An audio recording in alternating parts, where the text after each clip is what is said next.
दोस्तों, कैसे हैं आप? उम्मीद करता हूं सभी बहुत अच्छे होंगे। मैं Anand Raj little professor things पर आपके लिए लेके आया हूं आज क्लास 10th का chapter first chemical reactions and equations. बने रहिए मेरे साथ और लगातार मेहनत करते रहिए अपनी पढ़ाई में। चलिए तो स्टार्ट करते हैं आपका आज का चैप्टर। बच्चों, हम अपने डेली लाइफ में कई सारे केमिकल चेंजेस से जान पहचान रखते हैं, यानी कि हमारे आसपास कई सारे केमिकल चेंजेस होते हैं जिनको हम पर डे देखते हुए रहते हैं। और पहला चैप्टर इसी टॉपिक से आपका बिलोंग है, केमिकल रिएक्शन एंड इक्वेशंस। तो आप अनुमान लगा सकते हैं कि इस चैप्टर में हम केमिकल रिएक्शंस के बारे में या केमिकल चेंज के बारे में पढ़ने। ध्यान लगाए रखिएगा, एक एक चीज को अच्छे से समझिएगा। कहीं डाउट आए तो कमेंट बॉक्स के थ्रू या नीचे दिए गए लिंक्स के थ्रू आप उससे डायरेक्ट जुड़ सकते हैं और अपने सवालों को पूछ सकते हैं। तो जनरली हम सभी लोग अपनी डेली लाइफ में केमिकल चेंजेस से तो बहुत वास्ता रखते हैं, यानी केमिकल चेंजेस हम सब ने कहीं ना कहीं जरूर देखा है। क्या देखा है हम सब ने बेटा? Chemical change. अब आपके दिमाग में सवाल आएगा कि मैंने ये केमिकल चेंज कहां पे देखा है, कहां हुआ है केमिकल चेंजेस की। मैं कुछ एग्जांपल देता हूं, जैसे burning of candle, respiration,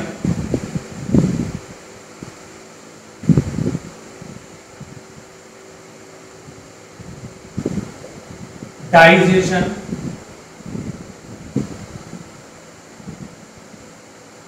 cooking of food,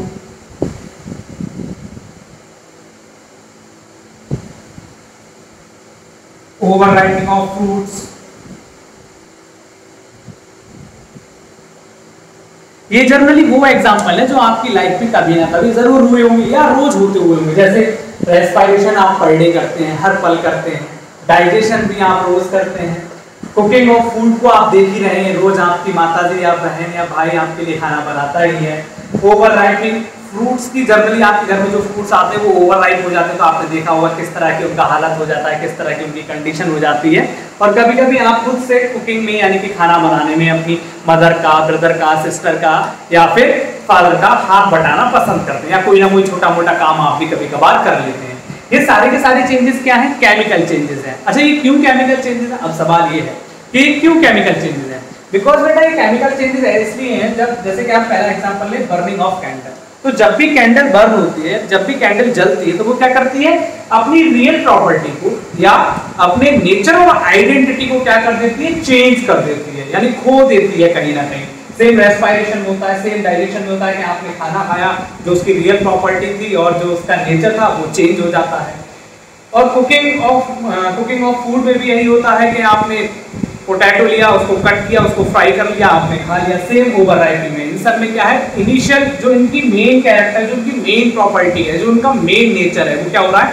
इस तरह के केमिकल चेंजेस में चेंज हो जाता है और एक नए प्रोडक्ट को बनाता है। जैसे कि डाइजेशन ऑफ फूड के बाद आपको एनर्जी मिलती है, कुकिंग ऑफ फूड के बाद फूड का पूरा प्रॉपर्टी फिनोमिना या नेचर चेंज हो जाता है, उसका टेस्ट भी इंक्रीज हो जाता है। सेम ओवरराइटिंग में होता है कि एक अच्छा खासा आपके हाथ में बनाना हो और वो कुछ टाइम बाद ओवरराइप हो जाए, फिर आप उसको खाने को आपको दिया जाए तो आप खाना पसंद नहीं करोगे, बिकॉज वो क्या हो जाएगा? अब काफी स्मूथी टाइप का हो जाएगा और आपको पसंद भी नहीं आएगा खाने में। ये सब जनरली एक ऐसे चेंजेस है जो परमानेंट चेंज है। जैसे कि अगर आपका बनाना ओवरराइप हो गया तो अब पहले की तरह नॉर्मल नहीं हो सकता। अगर आपने एक बार खाना कुक कर लिया, खाना पका लिया, तो उसको आप दोबारा से कच्चा नहीं कर सकते। जैसे कि आपने सब्जी बनाई पोटैटो की, तो अब आप चाहें कि पोटैटो को मैं दोबारा से सब्जी में से निकाल के जैसा पोटैटो रियल था वैसा कर दूं, इम्पॉसिबल है। आपने डाइजेशन किया, यानी खाना खाया, खाना आपके कहाँ गया? पेट में गया। पेट में जाने के बाद अगर आप ये चाहें कि इस खाने को निकाल के दोबारा से रख दूं, जब बनूंगा दोबारा खा लूंगा, तो ये भी इम्पॉसिबल है। ये जनरली कैसे चेंज है?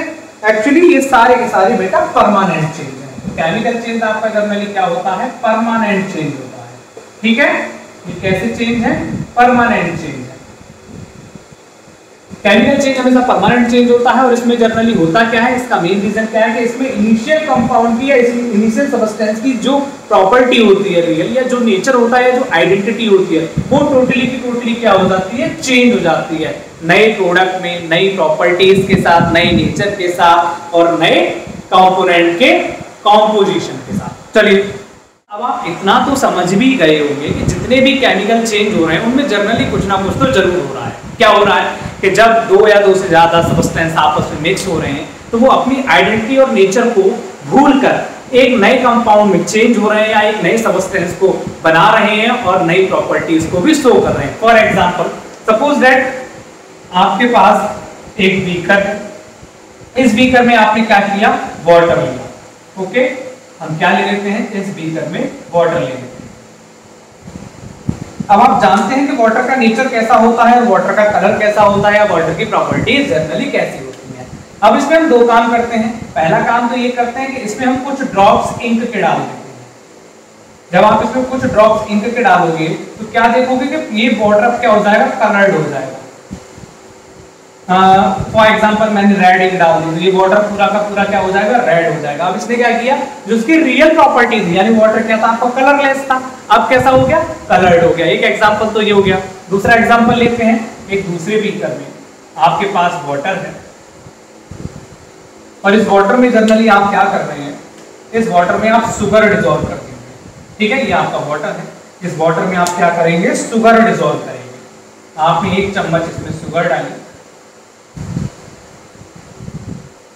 जब आप शुगर इसमें डालेंगे तो क्या देखेंगे, शुगर इसमें इंटरमिक्स हो जाएगी थ्रू आउट मिक्सचर और आपको इस वाटर में पता भी नहीं लगेगा कि आपने इसमें शुगर डाली थी। अगर आप ये वाटर किसी के सामने 2 किलो अंकल या बेटा या भैया या मम्मी या पापा बताइए इस पानी में क्या मिला हुआ है, तो इजीली कोई देख के नहीं बता पाएगा जब तक इसको टेस्ट ना करेंगे। तो ये क्या है, एक तरह का केमिकल चेंज है। अब इसमें क्या हुआ, दो सब्सटेंस आपस में मिक्स हुए। कौन कौन से सब्सटेंस मिक्स हुए, एक तो वाटर और एक शुगर, दो सब्सटेंस मिक्स हुए और इन्होंने क्या किया, एक नया प्रोडक्ट बनाया यानी एक न्यू सब्सटेंस बनाया। और ये जो न्यू सब्सटेंस था बेटा वो क्या बना है आपका न्यू सब्सटेंस, ये स्वीट वाटर बना है। तो जनरली हम जानते हैं वाटर की प्रॉपर्टी क्या होती है, टेस्टलेस होता है। ठीक है, अब इसमें आपने शुगर मिक्स कर दिया है, शुगर भी क्या है, पूरा थ्रू आउटली सॉल्यूशन में मिक्स हो गया है। जब थ्रू आउटली सॉल्यूशन में शुगर मिक्स हो गया है तो आप देख सकते हैं कि आपका पानी का टेस्ट भी बदल गया है। पानी में अभी तक जो था, जो आपने शुगर डाला था, शुगर तो कंप्लीटली वाटर में मिक्स होने के बाद अपनी आइडेंटिटी और अपने एग्जिस्टेंस को ही खत्म कर चुका है। आप नॉर्मली देखकर बता ही नहीं सकते कि इसमें शुगर है, हालांकि इसमें शुगर मिक्स है, लेकिन आप नॉर्मली देख के नहीं बता सकते ना। तो ये जनरली क्या है बेटा, एक केमिकल चेंज है और इस केमिकल चेंज के दौरान क्या हुई है, कोई ना कोई रिएक्शन हुई है, यानी कोई ना कोई चीज तो जरूर हुई है और यही चीज क्या कहलाती है, रिएक्शन कहलाती है। बिकॉज दो सब्सटेंस थे और दो सब्सटेंस से मिलकर अपनी प्रॉपर्टी को लूज कर एक नया सब्सटेंस दिया है जिसकी प्रॉपर्टी भी नहीं है और वो सब्सटेंस भी नया है। तो इन दोनों के मिक्सअप होने से जो नया सब्सटेंस बना है इसमें क्या हुआ, एक रिएक्शन हुई है। क्या हुई है इसमें, जब ये चीज आपस में मिक्स होने के बाद यहाँ गई है तो किस वजह से गई है, एक रिएक्शन की वजह से। और यही रिएक्शंस क्या है बेटा, आपकी केमिकल रिएक्शंस है। तो आप समझ चुके होंगे केमिकल रिएक्शन जनरली क्या होती है, जब दो सब्सटेंस आपस में मिक्स होते हैं और मिक्स होने के बाद अपनी रियल प्रॉपर्टी और रियल आइडेंटिटी को छोड़कर नया प्रोडक्ट बनाते हैं और उस नए प्रोडक्ट की आइडेंटिटी भी नहीं होगी, उसके कैरेक्टरिस्टिक्स भी नए होंगे और उसका नेचर भी नया होगा। यही चीज बेटा लोग क्या कहलाती है, आपकी केमिकल रिएक्शंस कहलाती है। रिएक्शंस को और अच्छे से बताने के लिए मैं आपको बताना चाहूंगा कि generally chemical reaction science language में यूज होने वाला एक ऐसा फिनोमिना है या एक ऐसा ट्रांसफॉर्मेशन है जिसमें जनरली क्या होता है, दो सब्सटेंस आपस में मिक्स होने के बाद एक नए सब्सटेंस को प्रोड्यूस करते हैं नई प्रॉपर्टीज के साथ। जनरली ध्यान देना, क्या है आपका केमिकल रिएक्शन,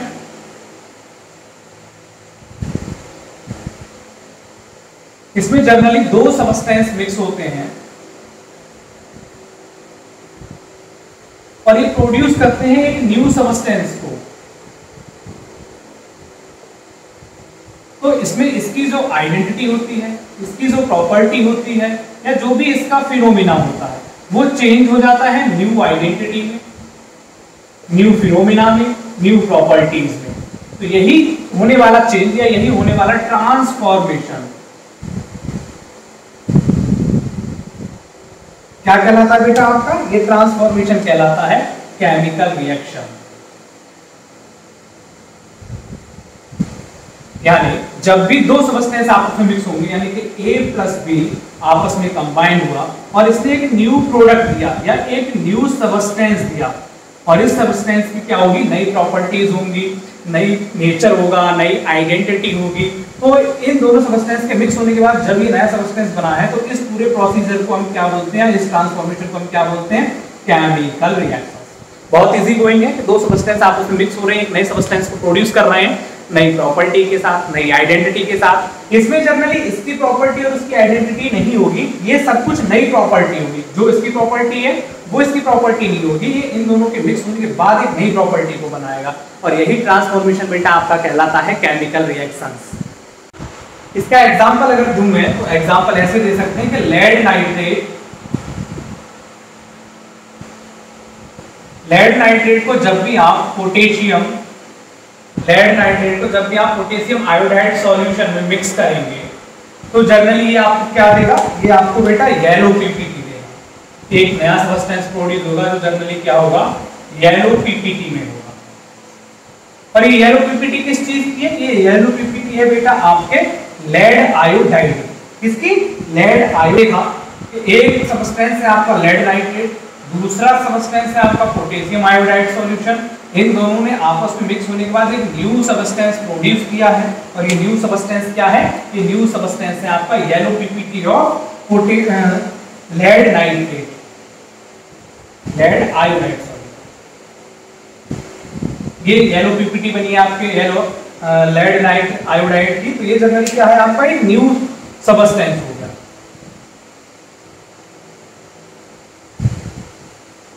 अब इस न्यू सब्सटेंस में क्या है, इसकी प्रॉपर्टी भी नहीं है, इसकी आइडेंटिटी भी नहीं है। तो इन शॉर्ट हम बोल सकते हैं a chemical reaction is a process in which when two or more compounds या two or more substances combine in each other and form a new product with new identity and new properties is known as a chemical reaction during a chemical change।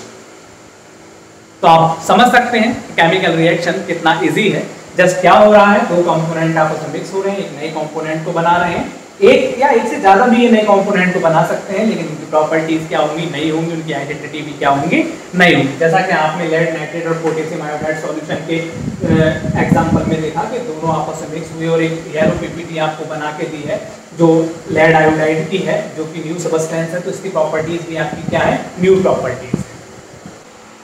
तो आप कह सकते हैं generally chemical reaction are the process in which two or more substance combine and form a new product with new properties is known as a chemical reaction। बहुत ही simple है chemical reaction. Example आप देख ही चुके हैं lead nitrate और potassium iodide solution का, yellow PPT. और yellow PPT आपके पास है लेड आयोडाइड की, जो कि नया सब्सटेंस है जिसकी प्रॉपर्टीज भी नहीं है, आइडेंटिटी भी नहीं है और नेचर भी उसका नया होगा। बात करते हैं आगे। तो अगला टॉपिक है आपका केमिकल इक्वेशन। ये तो था आपका केमिकल रिएक्शंस। अब हम बात करेंगे बेटा केमिकल इक्वेशंस की। ये केमिकल इक्वेशन क्या चीज होती है, हमने केमिकल रिएक्शंस तो पढ़ ली कि केमिकल रिएक्शंस में जनरली क्या हो रहा है, दो सब्सटेंस आपस में मिक्स होने के बाद एक नया सब्सटेंस बना रहे हैं नई प्रॉपर्टीज के साथ। ये तो हो गया केमिकल रिएक्शन। अब हम बात करेंगे केमिकल इक्वेशन। ये केमिकल इक्वेशन क्या चीज होती है, तो जरा आप ध्यान लगाइए और बताइए। आप सभी मैथ्स पढ़ रहे होंगे तो मैथ्स में तो आप लोग इक्वेशन से बहुत अच्छी तरह जान पहचान रखते होंगे, बहुत अच्छी खासी आपको पकड़ होगी इक्वेशंस पे। सेम इक्वेशंस होती हैं बेटा आपके केमिस्ट्री में, जिनको हम केमिकल इक्वेशंस के नाम से जानते हैं। क्या होती है ये केमिकल इक्वेशंस, इस पे मैं आपको बताना चाहूंगा कि केमिकल इक्वेशन जनरली क्या है, ये एक तरह का स्टेटमेंट है जो हम केमिस्ट्री में यूज करते हैं केमिकल रिएक्शंस को रिप्रेजेंट करने के लिए। क्या है बेटा, ये एक तरह का स्टेटमेंट जिसके थ्रू हम केमिकल रिएक्शंस को केमिस्ट्री में रिप्रेजेंट करते हैं। या हम कह सकते हैं केमिकल इक्वेशन एक ऐसा शॉर्टेस्ट मेथड है जिसके थ्रू हम केमिकल रिएक्शन को रिप्रेजेंट करते हैं in the form of word equation. Word equations के थ्रू हम जनरली इसमें क्या करते हैं, केमिकल रिएक्शंस को इक्वेशन की फॉर्म में रिप्रेजेंट करते हैं। अब इस इक्वेशन में हम करते क्या है, इस इक्वेशन में जो भी सबस्टेंस पार्ट लेते हैं, सपोज दैट आपके सबस्टेंस ए और सबस्टेंस बी ने पार्ट लिया और एक न्यू सबस्टेंस को जनरेट किया, तो हम क्या करेंगे, इन सबस्टेंस को इस इक्वेशंस की हेल्प से या इस तरीके की हेल्प से या इस स्टेटमेंट की हेल्प से शो करने की कोशिश करेंगे। फॉर एग्जांपल जैसे अभी हमने पीछे क्या किया था, लेड नाइट्रेट किया, lead nitrate plus potassium iodide तो जनरली क्या किया है, जिन दो सबस्टेंस ने पार्ट लिया है केमिकल रिएक्शन में, हमने उन सबस्टेंस को वर्ड इक्वेशन के थ्रू शो कर दिया है। और आगे हमने क्या किया है, जो नया प्रोडक्ट बना है उस प्रोडक्ट को भी हमने वर्ड इक्वेशन के थ्रू बताया है। तो इसमें जनरली क्या बनता है, एलओपीपीटी बन रही थी आपकी किसकी, लेड आयोडाइड की। तो यही रिप्रेजेंटेशन आपका क्या कहलाता है बेटा, केमिकल इक्वेशंस के नाम से जाना जाता है। आप समझ गए होंगे केमिकल इक्वेशन क्या है। किसी भी केमिकल रिएक्शंस को वर्ड इक्वेशन में रिप्रेजेंट करने का तरीका है। Shortest method to represent any chemical equation in word equation is known as chemical equation. आप समझ चुके होंगे। बात करें आपके अगले टॉपिक केमिकल इक्वेशंस की, तो केमिकल इक्वेशन क्या है। केमिकल इक्वेशन जनरली बेटा एक तरह का स्टेटमेंट है जिसके थ्रू हम केमिकल रिएक्शंस को रिप्रेजेंट करते हैं। और ये क्या है, ये सबसे शॉर्टेस्ट मेथड है किसी भी केमिकल इक्वेशन को वर्ड इक्वेशन के थ्रू रिप्रेजेंट करने का। अब इस वर्ड इक्वेशन में हम क्या करते हैं, जितने भी सबस्टेंस किसी केमिकल रिएक्शन में पार्ट लेते हैं, यानी कि दो या दो से ज्यादा सबस्टेंस जितने भी हों इस केमिकल रिएक्शन में पार्ट लेते हैं, तो उन सबस्टेंस के नाम हम क्या करते हैं, वर्ड इक्वेशन के थ्रू रिप्रेजेंट कर देते हैं। जैसे सपोज दैट आपके दो सबस्टेंस हैं A प्लस B, इन्होंने पार्ट लिया और एक न्यू सबस्टेंस आपको जनरेट करके दिया। तो हम क्या करेंगे, इस केमिकल रिएक्शन में जितने भी सबस्टेंस ने पार्ट लिया है उनको क्या करेंगे, रिप्रेजेंट करने के लिए इस केमिकल इक्वेशन का यूज करेंगे। और इस केमिकल इक्वेशन में हम क्या करते हैं, वर्ड इक्वेशन के थ्रू हम इनके नाम रिप्रेजेंट करते हैं। वर्ड इक्वेशन के थ्रू इस केमिकल रिएक्शन को रिप्रेजेंट करते हैं। जैसे कि लास्ट जो मैंने एग्जांपल दिया था, लेड नाइट्रेट, और इसकी रिएक्शन कराई थी हमने पोटेशियम आयोडाइड के साथ। इन दोनों सबस्टेंसेस ने आपस में मिक्स होने के बाद एक नया सबस्टेंस दिया था, और उस नए सबस्टेंस का नाम क्या था, जनरली वो येलो पीपीटी थी। किस चीज की, आपकी लेड आयोडाइड।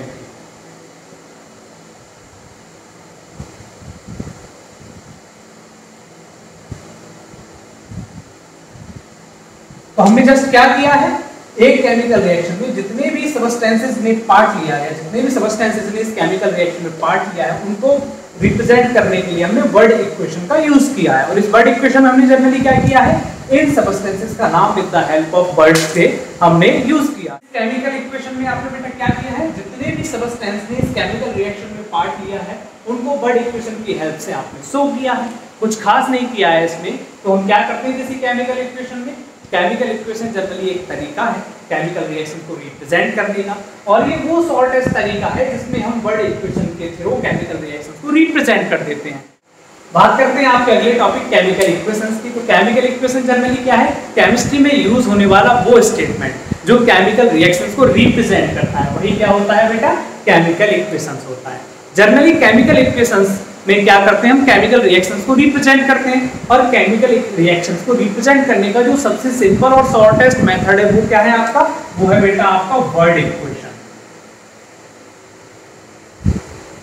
और इस वर्ड इक्वेशन में हम जनरली क्या करते हैं, वर्ड इक्वेशन में हम करते ये हैं कि जितने भी सबस्टेंस किसी केमिकल रिएक्शन में पार्ट लेते हैं उन सारे के सारे केमिकल सबस्टेंसेस को हम वर्ड इक्वेशन के हेल्प से रिप्रेजेंट कर देते हैं। That's it. फॉर एग्जांपल मैं आपको एक देता हूं तब आप अच्छे से समझेंगे कि मान लीजिए ए और बी कंपाउंड, ये सबस्टेंस आपस में मिक्स हुए और उन्होंने एक नया कंपाउंड बनाया या नया सबस्टेंस बनाया। ओके, न्यू कंपाउंड या न्यू सबस्टेंस बोल सकते हैं इसको। ये दो अलग अलग कंपाउंड्स हैं जो आपके केमिकल रिएक्शन में पार्ट ले रहे हैं। तो अब इस स्टेटमेंट को हम क्या करेंगे कि इस केमिकल रिएक्शन को रिप्रेजेंट करने की कोशिश करेंगे। तो इसका जो सबसे शॉर्टेस्ट तरीका होगा या जो सबसे सिंपलेस्ट तरीका होगा वो क्या होगा, वर्ड इक्वेशन। और वर्ड इक्वेशन में हम क्या करते हैं, जितने भी सबस्टेंस पार्ट लेते हैं उनको वर्ड इक्वेशन में रिप्रेजेंट कर देते हैं। यानी कि ए हमने मान लिया लेड, पिछला एग्जांपल लेता हूं मैंने, पिछले एग्जांपल में लेड नाइट्रेट था,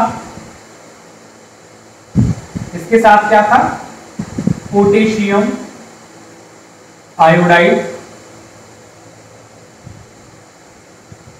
दोनों कंपाउंड आपस में मिक्स हुए थे और एक नया कंपाउंड बनाया था, और इस नए कंपाउंड का नाम क्या था, लेड आयोडाइड, जो कि जनरली येलो कलर की पीपी लिख देता हूं ताकि आपको याद रहे। पिछला ही एग्जांपल लेंगे। तो इसमें जितने भी सबस्टेंस ने पार्ट लिया, कितने सबस्टेंस ने पार्ट लिया, एक और दो, और क्या बनाया, एक न्यू सबस्टेंस बनाया। ओके, तो इनको हमने क्या किया है, with the help of word equation represent कर दिया है। ये तरीका होता है आपका किसी भी केमिकल इक्वेशन को रिप्रेजेंट करने का शॉर्टेस्ट मेथड। और ये मेथड क्या है आपका? Word equation. इसमें जनरली हम वर्ड्स की हेल्प लेते हैं और अपने जितने भी सब्सटेंस में पार्ट लेते हैं उनको रिप्रेजेंट कर देते हैं। ये पहला तरीका है इस केमिकल इक्वेशन का। इसके साथ साथ बात की जाए अगर इस केमिकल इक्वेशन में, तो आप इधर देख रहे होंगे इसमें जितने भी सब्सटेंस पार्ट लेते हैं केमिकल रिएक्शन में, एक या एक से ज्यादा जो सब्सटेंस पार्ट लेते हैं केमिकल रिएक्शंस में, उनको हम बोलते हैं रिएक्टेंट। क्या बोलते हैं बेटा? रिएक्टेंट्स। तो ये दो सब्सटेंस थे, इनका नाम क्या हो गया? रिएक्टेंट्स। जितने भी सब्सटेंस पार्ट लेते हैं इस केमिकल रिएक्शंस में उनको बोलते हैं रिएक्टेंट्स। और जो नया प्रोडक्ट बनता है, जो नया सब्सटेंस बनता है, उसका नाम होता है प्रोडक्ट। जो भी नया सब्सटेंस बनेगा उसका नाम क्या होगा? प्रोडक्ट। ये एक भी हो सकता है, एक से ज्यादा भी हो सकते हैं, डिपेंड करेगा आपके रिएक्टेंट्स पे, कितने रिएक्टेंट्स ने पार्ट लिया है उसी हिसाब से। तो जनरली आपके लेफ्ट हैंड साइड क्या होगा? रिएक्टेंट। राइट हैंड साइड क्या होगा आपका? Product.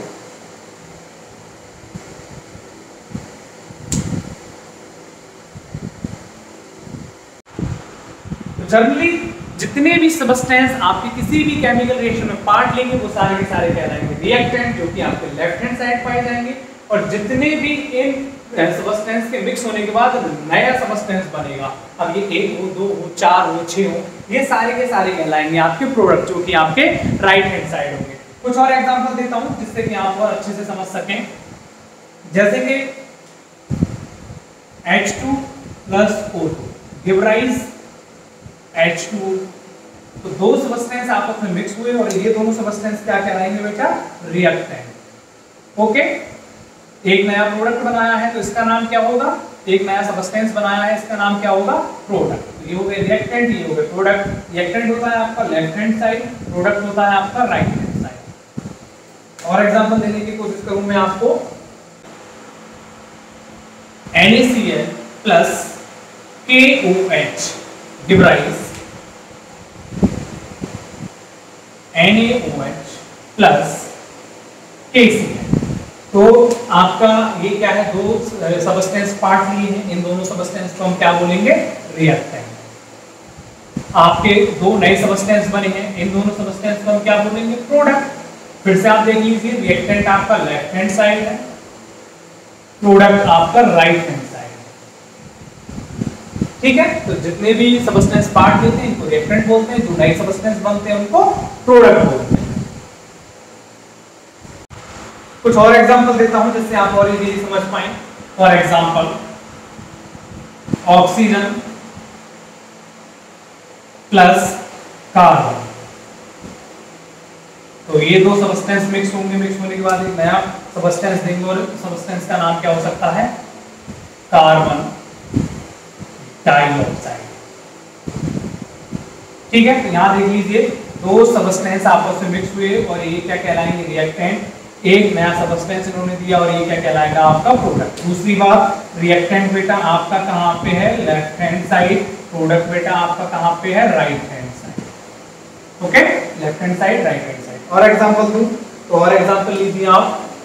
Sodium chloride plus potassium hydroxide. अब ये दोनों आपस में मिक्स होने के बाद एक नया सब्सटेंस देंगे, तो मैं यहां लिख देता हूं नीचे। सोडियम क्लोराइड और पोटेशियम हाइड्रोक्साइड मिक्स होंगे तो पहला सब्सटेंस होगा आपका sodium hydroxide plus potassium chloride. तो ये दो सब्सटेंस जनरली आपके बने। तो यहाँ पे भी अगर आप ध्यान देंगे तो यहाँ पे इन दो सब्सटेंस ने पार्ट लिया है रिएक्शन में, इन दोनों को बोलेंगे रिएक्टेंट। ये दो नए सब्सटेंस बनाए हैं इन्होंने, इन दोनों को हम बोलेंगे प्रोडक्ट। दूसरी बात ध्यान दें, ये है आपका लेफ्ट हैंड साइड जो कि रिएक्टेंट है और ये है आपका राइट हैंड साइड जो कि आपका प्रोडक्ट है। ठीक है जी, यहाँ से आप समझ गए होंगे केमिकल रिएक्शंस में जनरली दो चीजें होती हैं, एक रिएक्टेंट होता है, दूसरा प्रोडक्ट होता है। रिएक्टेंट लेफ्ट हैंड साइड होगा, प्रोडक्ट आपका राइट हैंड साइड होगा। इसके साथ साथ रिएक्टेंट आपके दो भी हो सकते हैं, दो से ज्यादा भी हो सकते हैं, सेम आपके प्रोडक्ट दो भी हो सकते हैं और दो से ज्यादा भी हो सकते हैं। तो इस इक्वेशन में जनरली इस वर्ड इक्वेशन में जो दो सबस्टेंस चेंज हुए वो कहलाते हैं रिएक्टेंट। ये दोनों सबस्टेंस आपस में मिक्स होने के बाद चेंज हुए हैं और इस चेंज के बाद जो दो नया प्रोडक्ट बने हैं, यानी दो प्रोडक्ट भी हो सकते हैं और एक प्रोडक्ट भी हो सकता है, जो दो नया सबस्टेंस बने हैं या जो दो नए सबस्टेंस बने हैं वो एक भी हो सकते हैं, एक से ज्यादा भी हो सकते हैं, वो कहलाते हैं आपके प्रोडक्ट। इसके साथ साथ ध्यान देने वाली इसमें जो बात वो बात ये है कि जब भी कोई चेंज रिएक्टेंट से प्रोडक्ट की साइड होगा तो इसको शो करने के लिए हम या तो एरो का यूज करेंगे, जैसे कि हमने ये एरो लगाया है। ओके बेटा, रिएक्टेंट से प्रोडक्ट में जाने के लिए, रिएक्टेंट से प्रोडक्ट में हम एक चेंज शो कर रहे हैं तो इसके लिए या तो हम इस तरह का एरो लगाएंगे, अगर एरो नहीं लगा रहे हैं तो हम क्या लगाएंगे, इसकी जगह हम इक्वल का निशान भी लगा सकते हैं, कुछ इस तरह का। ठीक है, रिएक्टेंट से प्रोडक्ट के चेंज को यानी इस केमिकल चेंज को शो करने के लिए हम एक सिंबल यूज करते हैं और ये सिंबल आपका इक्वल का सिंबल भी हो सकता है और एक एरो का सिंबल भी हो सकता है, लेकिन एरो का जो सिंबल बनेगा वो रिएक्टेंट से प्रोडक्ट की साइड बनेगा, यानी प्रोडक्ट की तरफ एरो का हेड होगा और रिएक्टेंट की साइड एरो का बैक होगा। ठीक है बेटा, ये चीज ध्यान रखने वाली बात है इस वर्ड इक्वेशन में, ये बहुत इंपॉर्टेंट चीज है। अगर आप ये नहीं लगाएंगे रिएक्टेंट और प्रोडक्ट के बीच और सपोज दैट आप इसको अपोजिट बना दीजिए, जैसे ये है कि इसको मैंने अपोजिट बना दिया, तो अब इसका कहने का मतलब क्या है, लेड नाइट्रेट ने ये दोनों चीजें बनाई हैं, या इसको हम अपोजिट कर दें यानी कि एरो इस तरह करके बना दें तो सोडियम हाइड्रोक्साइड और पोटेशियम क्लोराइड ने मिलकर ये दोनों चीजें बनाई, तो इसका ध्यान रखिएगा। आप क्या हो जाएगा, ये रिएक्टेंट हो जाएगा और ये बेटा प्रोडक्ट हो जाएगा, जस्ट अपोजिट हो जाएगा, राइट हैंड साइड आपका रिएक्टेंट है, लेफ्ट हैंड साइड आपका प्रोडक्ट। ये तो आपका पहला तरीका था वर्ड इक्वेशन जिसके थ्रू हम केमिकल रिएक्शंस को रिप्रेजेंट कर रहे थे। अब बात करें दूसरे तरीके की, तो दूसरे तरीके का नाम है बेटा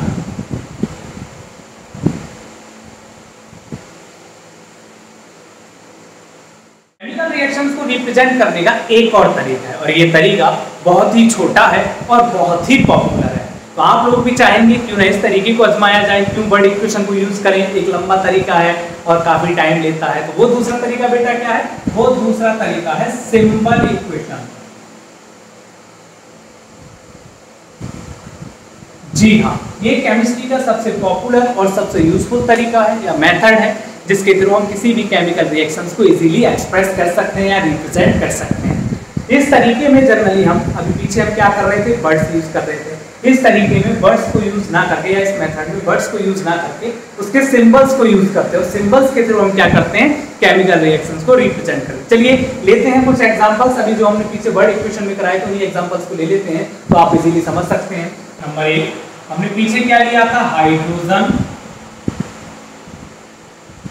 प्लस ऑक्सीजन, क्या दे रहे थे बेटा ये दोनों मिलकर, वाटर। एक और ले लेते हैं, हमने पीछे लिया था कार्बन प्लस ऑक्सीजन,